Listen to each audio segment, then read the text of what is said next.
Hello students, this is class 12th and we are going to study political science chapter number 2 and the name of the chapter is the end of bipolarity. Let's start the topic with the introduction. Bipolarity होता क्या है? Bipolarity का मतलब होता है दो ध्रुव, मतलब दो बड़ी शक्तियां जो आपस में एक दूसरे से टकरा रही हो, तो दो ध्रुव होता है बाइपोलैरिटी का मतलब। तो bipolarity can be defined as a system of world order in which the majority of global economic, military, and cultural influence is held between two states. So bipolarity का मतलब दो states के बीच में या दो countries के बीच में जो majority से जो ग्रुप बनते हैं उन दोनों के बीच में जो कन्फ्लिक्शन था उसको बायोपोलैरिटी के द्वारा यहाँ पर मेंशन किया गया। The classic case of a bipolar world is that of the Cold War between the United States and the Soviet Union. तो यहाँ पर कोल्ड वर्ल्ड वॉर के बारे में बताया गया है। बायोपोलैरिटी के मतलब किस किस के बीच में, एक तो यूनाइटेड स्टेट के बीच में और एक द सोवियत यूनियन मतलब यूएसएसआर, इन दोनों के बीच में जो था कोल्ड वर्ल्ड वॉर चल रहा था। इसी के एंड के बारे में, मतलब दो ध्रुवीय शक्तिकरण के एंड के बारे में बताया गया है। Which dominated the second half of the 20th century, जो 20th सेंचुरी के सेकेंड हाफ तक खत्म हो चुका था, वहां तक डोमिनेट किया गया था, उसके बाद वो एंड पे चला गया था। So in this chapter first topic today we are going to study about what was the Soviet system. Soviet system आखिरकार होता क्या है? So let's start. Russian Revolution 1917, USSR, inspired by the idea of socialism, abolition of private property. So basically before 1917, मतलब 1917 से पहले Russia जो था वो ऑटोक्रेटिक नेशन था। ऑटोक्रेटिक नेशन का मतलब तानाशाह, जहां पर जार निकोलस शासन करता था। वो बहुत तानाशाह था और वो अपनी मनमर्जी वहां पर चलाता था, लोगों को वहां पर बोलने की इजाजत नहीं थी। रशिया विद जर्मनी वॉर, उसके बाद रशिया का वॉर जर्मनी से हुआ। क्यों? क्योंकि तुषार जो था, जार जो था, मैंने बताया था आपको, तानाशाह राजा था और लोगों की सहन शक्ति खत्म हो गई थी, इसीलिए यहाँ पर एक प्रोटेस्ट शुरू हुआ रशिया का जर्मनी के साथ, जो 1914 से 18 तक चला। और रशिया में यहाँ पर मिलिट्री तो थी नहीं, तो ज्यादातर यहाँ के किसानों ने, पेशेंट्स ने, प्लस वर्कर्स ने मिलकर इस प्रोटेस्ट को, विरोध को संभाला। लेकिन सबसे बड़ी गलती ये थी, जब पेशेंट सारे, मतलब सारे किसान और वर्कर्स वहां पर युद्ध में लड़ेंगे तो यहाँ पर फैक्ट्रीज में और खेतों में काम कौन करेगा? और काम नहीं करेगा तो प्रोडक्शन नहीं होगी। तो प्रोडक्शन ना होने की वजह से वहां पर खाने की कमी हो गई, मतलब नो ब्रेड टू ईट, लोगों के पास खाने के लिए कुछ भी नहीं बचा, खाना तक नहीं था, क्योंकि सब लोग, वर्कर्स और पेशेंट्स तो सारे यहीं लगे हुए थे। उस टाइम जो प्रोटेस्ट हुआ था उसका जो लीडर था, मेन लीडर, वो था व्लादिमीर लेनिन। तो प्रोटेस्ट खत्म होने के बाद जार निकोलस को वहां से हटा दिया गया और वहां का लीडर कौन बना? Vladimir Lenin. और उसने अपनी एक पार्टी की स्थापना की जिसका नाम था communist party, Bolshevik communist party. तो ये पार्टी जो थी ये व्लादिमीर ने अपने लिए करी थी। व्लादिमीर जो था वो कार्ल मार्क्स का बहुत बड़ा भक्त था या शिष्य था, आप कह सकते हैं। वो उनकी नीतियों पर चलना चाहता था। कार्ल मार्क्स की नीति थी कम्युनिज्म, मतलब सब लोग कम्युनिटी में रहें, जितना भी प्रोडक्शन या जितना भी लाभ लोगों को मिलता था वो सब आपस में बट जाए, कोई गरीब या अमीर ना रहे। मतलब जितने भी प्रोडक्शन स्टेट्स थे या फील्ड्स थी वो सब गवर्नमेंट के अंदर में हो और गवर्नमेंट लोगों की रिक्वायरमेंट के हिसाब से ये सब उसमें बांटे। तो जितना भी प्रॉफिट्स यहाँ था कम्युनिज्म में, वो चाहता था कि वर्कर्स को मिले, ना कि एक पूंजीवादी लोगों को, किसी एक ग्रुप को मिलकर। क्योंकि इससे क्या था, बहुत बड़ा गैप वहां पर हो गया था अमीर और गरीब का। गरीब और ज्यादा गरीब होते जा रहे थे और अमीर और ज्यादा अमीर होते जा रहे थे। तो इसको रोकने के लिए उन्होंने कम्युनिज्म की स्थापना यहाँ पर की और उन्होंने कहा कि जितना भी प्रॉफिट हमें मिलता है वो सब वर्कर्स में बढ़ जाना चाहिए था। और यहाँ पर उन्होंने बताया कि जो मेन पावर होनी चाहिए वो वर्कर्स के ही हाथ में होनी चाहिए। तो इसका कम्युनिज्म जब यहाँ पर आया रशिया में, तो उससे क्या हुआ, एबोलिशन ऑफ प्राइवेट प्रॉपर्टी, उससे प्राइवेट प्रॉपर्टी का एबोलिशन हो गया। मतलब अब किसी के पास भी कोई भी प्राइवेट प्रॉपर्टी नहीं थी। प्राइवेट प्रॉपर्टी होती क्या है, लैंड और प्रोडक्टिव एसेट्स। लैंड का मतलब तो आपको पता ही है, प्रोडक्टिव एसेट्स का मतलब जैसे लोहा, सोना, चांदी, ये जो भी क्षेत्र थे, ये किसी एक पर्सनल व्यक्ति के पास नहीं होंगे, वो गवर्नमेंट के पास होंगे। अब वहां पर उसकी कोई प्राइवेट प्रॉपर्टी नहीं है और उसका जो प्रॉफिट था वो इक्वल लोगों के अंदर बांट दिया जाएगा। तो ये थी कम्युनिस्ट पार्टी, जिसकी स्थापना किसने की थी, बाय व्लादिमीर लेनिन। अब यूएसएस क्या होता है, यूएसएसआर का मतलब होता है union of Soviet social Republic. मतलब इसके अंदर कोई एक स्टेट नहीं था, इसके अंदर टोटल 15 स्टेट थे। एक तो रशिया, जो सेंटर पावर थी वो रशिया के पास थी, उसके बाद plus 14 more states were there. तो इन सबको मिलाकर बना था यूएसएसआर। तो यूएसएसआर जो था वो centred around only one party, उसके अंदर एक ही पार्टी थी और वो थी कम्युनिस्ट पार्टी, जिसके लीडर थे व्लादिमीर लेनिन। यहाँ पर एक नोट करने वाली बात ये है, the Berlin wall symbolise the division between the capitalist and the communist world. क्योंकि जब कम्युनिस्ट पार्टी की यहाँ पर स्थापना हुई तो बर्लिन में एक बहुत बड़ी वॉल बनाई गई जो 130 किलोमीटर कुछ की थी, जो बंटवारा करती है कैपिटलिस्ट और कम्युनिस्ट। मतलब जो लोग कैपिटलिस्ट मतलब पूंजीवाद की तरफ थे और कम्युनिस्ट मतलब समाजवाद की तरफ थे, तो उन सब की मिलके इन्होंने बीच में एक दीवार खड़ी कर दी, यहाँ पर कैपिटलिज्म और यहाँ पर कम्युनिज्म। बिल्ड इन 1961 में ये बनाई गई थी to separate East Berlin from West Berlin. तो इससे क्या हुआ था, ईस्ट और वेस्ट बर्लिन जो थे आपस में अलग अलग हो गए थे।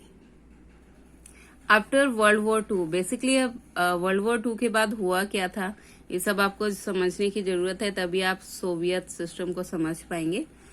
तो वर्ल्ड वॉर टू जो 1939 से 45 तक चला था, इसमें दो मेन पावर थी, एक थी अलायंस और दूसरा था एक्सिस।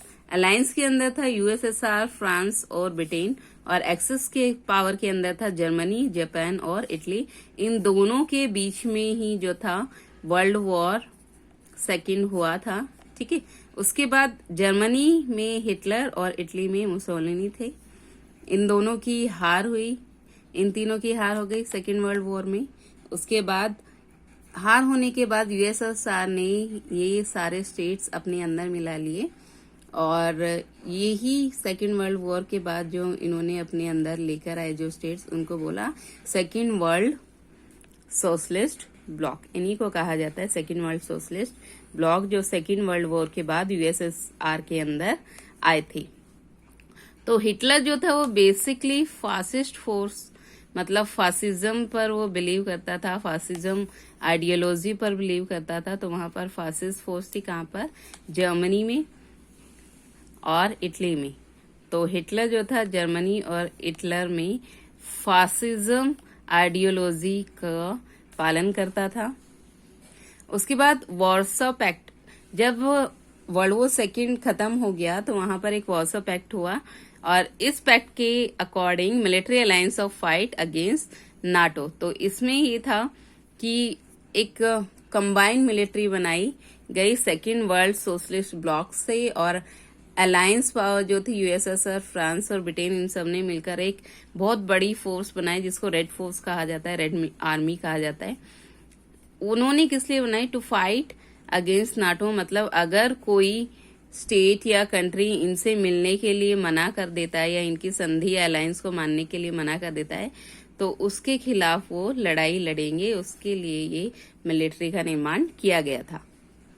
तो आइए पढ़ते हैं, why Soviet economy more developed after World War second 1939 to 1945। क्यों जो सोवियत इकोनॉमी थी वो बहुत ज्यादा डेवलप्ड हो चुकी थी।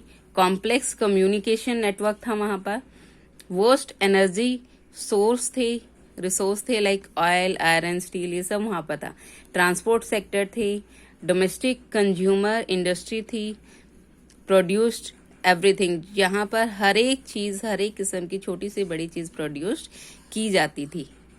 सारी खूबियां थी, क्वालिटीज थी, जिसकी वजह से सोवियत इकोनॉमी जो थी बहुत ज्यादा स्ट्रांग थी। लेकिन सेकेंड वर्ल्ड वॉर के बाद ये धीरे धीरे वीक होती चली गई। क्यों? फ्रांस और ब्रिटेन इकोनॉमिकली बहुत वीक हो गए थे क्योंकि ये सेकेंड वर्ल्ड वॉर में 1939 में ही आ गए थे। यूएसएसआर और यूएस इन्होंने भाग लिया था इसमें 1942 में, दैट इज वाई इनको ज्यादा कुछ नुकसान नहीं हुआ, लेकिन फ्रांस और ब्रिटेन को बहुत ज्यादा हानि इसमें उठानी पड़ गई और वो धीरे धीरे इकोनॉमिकली वीक होते चले गए। Now state ownership was dominated from of ownership land and productive assets owned by the government. तो इसमें क्या हुआ था कम्युनिज्म में, जो स्टेट ऑनरशिप वाज डोमिनेटेड, जो स्टेट की ऑनरशिप थी वो डोमिनेटेड की जाती थी, प्रोडक्टिव एसेट्स थे वो सब गवर्नमेंट के अंदर में आते थे, मतलब यहाँ पर किसी को भी कोई भी प्राइवेटली किसी प्रॉपर्टी पर हक नहीं था। However Soviet system become very bureaucratic and authoritarian, making life difficult for its citizen. यहाँ वैसे जो सोवियत सिस्टम था बहुत ज्यादा ब्यूरोक्रेटिक था कम्युनिज्म पार्टी के अंदर, लेकिन फिर भी वहां पर बहुत सारी ऐसी बातें थी जिसकी वजह से वहां के लोगों को बहुत मुश्किलें हो रही थी, मतलब वो अपनी तरह से काम को चला नहीं पा रहे थे, अपनी आइडियाज को वो लोगों के सामने नहीं बता सकते थे, उनको इतनी फ्रीडम नहीं थी। तो इसीलिए जहां कम्युनिज्म के खिलाफ भी लोगों के अंदर धीरे धीरे नफरत और रोष पैदा होने लग गया। ना यूएसएसआर के अंदर क्या क्या था मैंने आपको पहले ही बताया था, that Russia is the main power, जो डोमिनेटेड पावर थी वहां पर वो रशिया थी। इसके अलावा और 14 कंट्रीज थे, रशिया एक बहुत बड़ा पार्ट था मैप के अंदर, और ये 14 छोटी छोटी अदर कंट्रियाज थी जो ईस्ट और सेंटर में इसके पास थी। नाउ रशिया में ही कम्युनिस्ट पार्टी थी, वहां पर कोई ऑपोजिशन, मतलब एक ही पार्टी थी तो कोई ऑपोजिशन नहीं था। जैसे अगर हम इंडिया की बात करें तो यहाँ पर बहुत सारी पार्टियां हैं, अगर सत्ता में नरेंद्र मोदी है या बीजेपी पार्टी है तो ऑपोजिशन में कांग्रेस है या और भी बहुत सारे दल है जो अपनी बातों को मनवाने के लिए उन पर प्रेशर डालते थे। लेकिन वहां पर रशिया में एक कम्युनिस्ट पार्टी के अलावा कोई और पार्टी नहीं थी, तो कोई और ऑपोजिशन भी नहीं था। ऑपोजिशन नहीं था तो लोगों को अथॉरिटी नहीं थी कि वो अपनी तरफ से कोई काम कर सके, और लैक ऑफ डेमोक्रेसी, जब एक ही पार्टी है तो वहां पर डेमोक्रेसी नहीं थी, लोगों को अपने सोच विचार व्यक्त करने की कोई स्वतंत्रता नहीं थी, absence of freedom of speech यहाँ पर दिया हुआ है। तो सब कुछ जो था कम्युनिस्ट पार्टी के द्वारा डोमिनेट किया गया था, और जो रशिया मेन पावर यहाँ पर थी, बाकी 14 कंट्रीज को वो डोमिनेट कर रही थी। तो इस तरह से इट बिकम अनअकाउंटेबल, जब कोई ऑपोजिशन नहीं था, एक ही पार्टी है, किसी को बोलने की स्वतंत्रता नहीं थी, तो यहाँ पर क्या काम हो रहा है या सरकार क्या कर रही है उसका रीजन भी सरकार देना नहीं समझती थी लोगों को। मतलब लोग उससे ये नहीं पूछ सकते थे कि कितना प्रॉफिट हो रहा है, कहाँ जा रहा है, ये कहाँ पर यूज हो रहा है, या हमें हमारा हक दे दीजिए, इस तरह की कोई भी चीज वहां पर नहीं हो रही थी। तो अनअकाउंटेबल मतलब सरकार किसी भी जवाबदेही के लिए बाध्य वहां पर नहीं थी, क्योंकि ऑपोजिशन होता है तो सरकार को जवाब देना होता है, लेकिन कोई और पार्टी ही नहीं थी तो सरकार जवाब किसको देगी। Even people are not free, वहां पर लोग भी फ्री नहीं थे, डेमोक्रेसी नहीं थी, तो ये बहुत ज्यादा मुश्किल हो गया था लोगों के लिए टॉलरेट करना। तो इस तरह से जो सोवियत यूनियन था वो lagging behind the West in technology and infrastructure, वो वेस्ट में जो लोग बहुत ज्यादा डेवलप्ड थे उनकी टेक्नोलॉजी को, इंफ्रास्ट्रक्चर को वो फॉलो कर रहे थे। The Soviet invasion of Afghanistan in 1979 to 89, उसके बाद सोवियत का था जो एक युद्ध हुआ था किसके साथ, अफगानिस्तान के साथ, जो 10 साल तक चला था, 1979 से 1989। तो 10 साल तक अगर कोई युद्ध चलेगा तो वहां पर पैसा भी जाएगा, खाने पीने का सामान भी जाएगा। तो इस तरह से जब 10 साल तक ये युद्ध लगातार चलता रहा तो सोवियत जो था वो पूरी तरह से इकोनॉमिकली बहुत ज्यादा वीक हो गया था और टेक्नोलॉजी और इंफ्रास्ट्रक्चर के मामले में बहुत ज्यादा पीछे चलता चला गया। वहां की जो इकोनॉमी थी एक तरह से लॉग हो गई, रुक गई थी। Weeknd the system of even further over 10 साल तक जो युद्ध चलता रहा, धीरे धीरे सोवियत यूनियन की इकोनॉमी को वीक करता चला गया। उसके बाद रशिया की जो मेन पावर थी वो थी वहां की रेड आर्मी, जो बहुत ज्यादा पावरफुल थी। उन्होंने सेकेंड वर्ल्ड वॉर के बाद मैंने बताया था आपको, उन्होंने एक आर्मी बनाई थी, मिलिट्री बनाई थी जिसका नाम था red army, and it was so powerful. इतनी पावरफुल आर्मी थी कि इसके सामने कोई भी नहीं टिक पाता था। तो इधर से अफगानिस्तान ने युद्ध तो किया जो 10 साल तक चला सोवियत के साथ। तो यहाँ पर सोवियत के साथ उन्होंने यूएसएसआर के साथ अफगानिस्तान का युद्ध चला, इंसर्जन ग्रुप जो होते हैं, और यहाँ पर बीच बीच में लोग गोरिल्ला युद्ध भी करते रहे। गोरिल्ला युद्ध मतलब छापामार युद्ध जो होता है, छिप छिप के जो वार करते हैं, जिसकी वजह से यूएसएसआर जो है वो बहुत ज्यादा वीक होता चला गया। और दूसरी बात, यहाँ से यूएस ने अफगानिस्तान को सपोर्ट करना शुरू कर दिया। उसके बाद पाकिस्तान ने भी अफगानिस्तान को सपोर्ट देना शुरू कर दिया इकोनॉमिकली और आर्म की तरफ से, मतलब उन्होंने अफगानिस्तान को पूरी तरह से सपोर्ट करना शुरू कर दिया, जिसकी वजह से यूएसएसआर जो है वो हारता चला गया, वीकन होता चला गया। तो इतने लंबे युद्ध में जो था यूएसएसआर बहुत ज्यादा वीक हो गया था। इकोनॉमिकली उसको बहुत ज्यादा लॉस हुआ था, क्योंकि 10 साल तक अगर कोई युद्ध चल रहा है तो ऑब्वियसली वहां पर इकोनॉमिकली तो फर्क पड़ेगा ही। उसके बाद प्रोडक्टिविटी और टेक्नोलॉजी लेकिन, क्योंकि सारा पैसा खाना पीना अगर वहां आर्मी के पीछे लगाया जा रहा है तो वहां लोगों में पैसा लगाने की कोई दिक्कत नहीं थी। सरकार का सारा ध्यान अफगानिस्तान के युद्ध के साथ था, तो वहां की प्रोडक्टिविटी और टेक्नोलॉजी धीरे धीरे कम होती चली गई। शॉर्टेज ऑफ कंज्यूमर गुड्स की शॉर्टेज होती चली गई, क्योंकि फूड जो था वो बाहर से इंपोर्ट होने लग गया।